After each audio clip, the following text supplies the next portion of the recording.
I'd like to look at what we call uniform circular motion.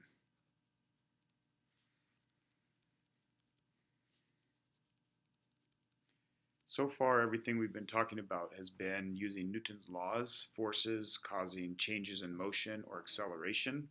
And all of those forces or accelerations have been straight lines. We're speeding up or we're slowing down. Now we want to use those forces to change the direction. We talk about uniform because we want all of our speeds to be the same. So prior we were keeping straight lines, only not changing the direction but changing the speed. Now I want to change the direction but not change the speed.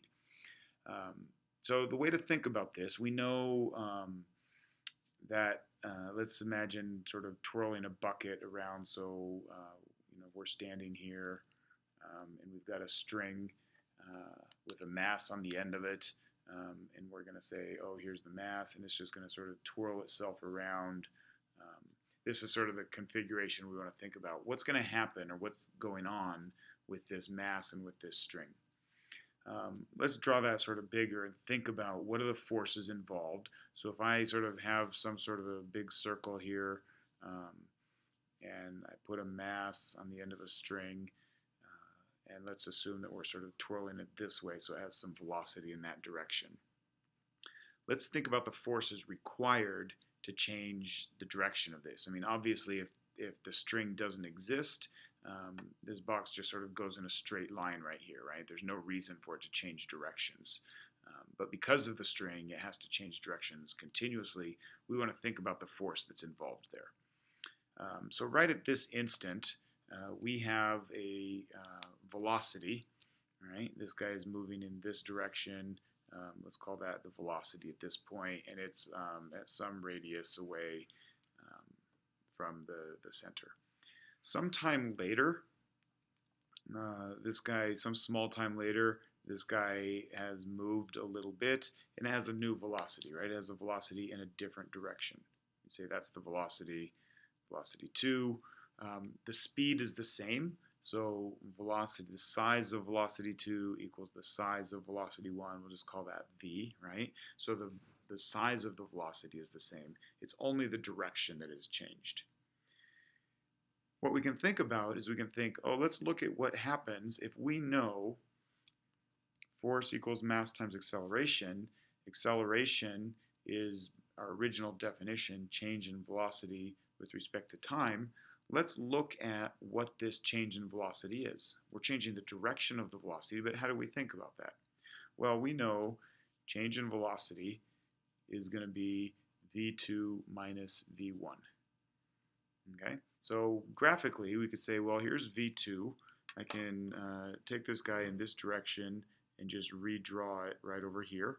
Okay, so v2 is going to be, it's a pretty good v2 right there. And then v1 is in this direction. And so I'm going to redraw that over here, but I'm going to go backwards because I want v2 minus v1. So negative v1 is going to look something like this. That's negative v1. So v2 minus v1, we're going to end up with this, and that's going to be my delta v.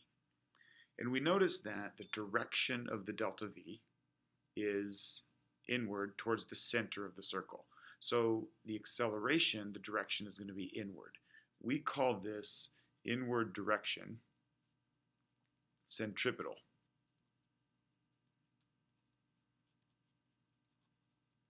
So the centripetal force will cause a centripetal acceleration. The centripetal acceleration's direction is inward towards the center of the circle, as evidenced by this delta v here. What's the size or the magnitude of that centripetal acceleration? Well, just from these triangles, we can take a look at this and we can say, oh, well, if this is the radius and this is the distance that box has traveled or that mass has traveled, we can just look at these similar triangles. So in this case, let's say delta v over v. So delta v over v, short side to long side of the triangle, is going to be the same as d over r, short side to long side of the big triangle, right? Those are similar triangles based on the relationship of these angles, this angle and this angle, and the ratio based between them.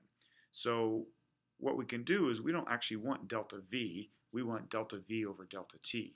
So if I rewrite this and I say, okay, this is delta V is equal to V d over R, and then I'm going to add in a delta T in both sides, delta T in both sides. And now I can look, oh, delta V over delta T, this is my acceleration, and since we're traveling in circles, this is going to be my radial acceleration. It looks like this d over delta T is actually just my definition of velocity. So this is going to turn out to be V squared over R.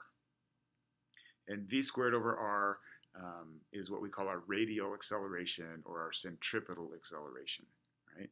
So we can now say my centripetal acceleration is V squared over R, and the direction is centripetal or towards the center. So the radial acceleration, we say, oh, look, here's a nice little result, centripetal inward acceleration, right? So the question is now, based on this little bit of theory, how do we use it? So we can do a bunch of different problems to demonstrate that.